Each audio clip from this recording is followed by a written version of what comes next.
Yes. Hmm. Can I just ask any police officer or sheriff this one question, okay? Can you tell me how it affects a person, right? When you put them in jail, yes, and you serve them a dissolution of marriage at the same time, then somebody has it in their mind that if we send the sheriff out to where they're at, where they got arrested at, yes, that it's going to teach them the lesson that we don't want any problems from you.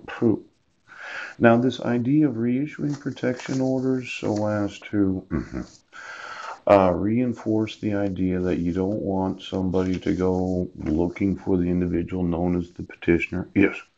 You don't want them to beat the shit out of them. Pooch.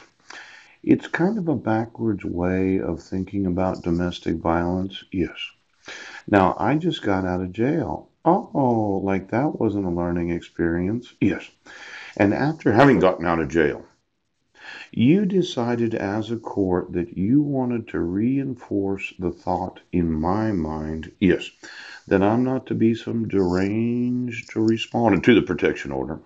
I'm not to go looking for the petitioner or her children, yes, and that your issuance of a protection order, yes, is going to reinforce your belief, yes, that you're making sure that I don't violate the restraint provisions of the protection order.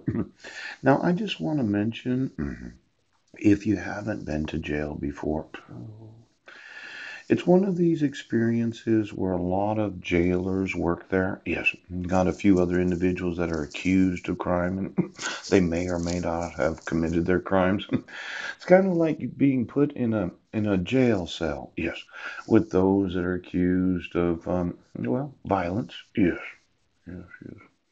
Maybe some shoplifters.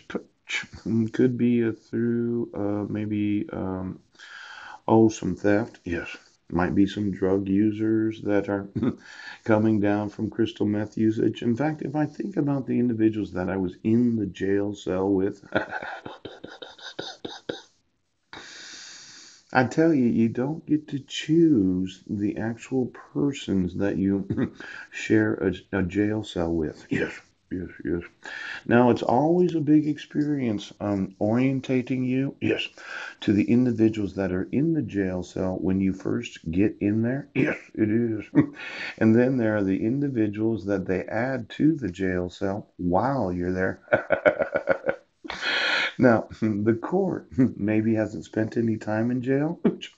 Why don't you get yourself a week or two and find out exactly how it reinforces the belief that you shouldn't violate the protection order?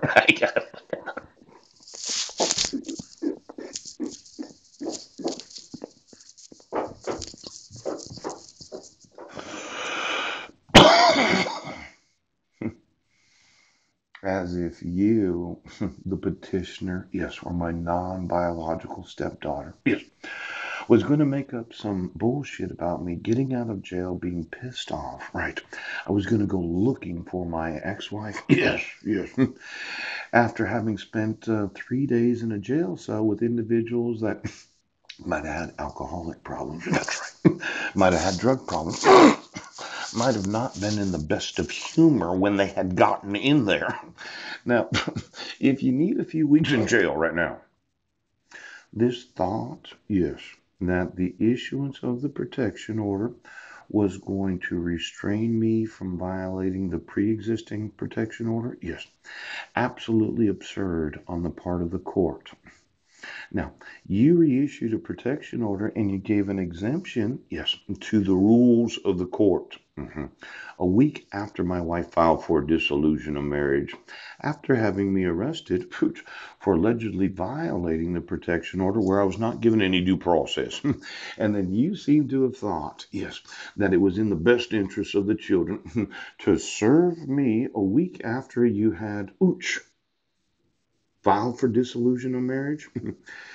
I think somebody's been using their imagination about what the experience of going to jail, being in jail, and what the other cellmates are like. Pooch, it's not always buddy buddy. Now, I've learned to kind of work my way in, yes, but it's a bunch of fucking bullshit. Do you understand me right now? That you needed to reissue the protection order when there was an invalid but enforceable protection order already in place. Do you understand, Court Commissioner? You have no fucking idea what you're doing. Now, these RCWs that you've been violating, very few individuals having been to jail don't really think about violating the restraint provisions of a protection order because of the personal experience they had while they were in jail.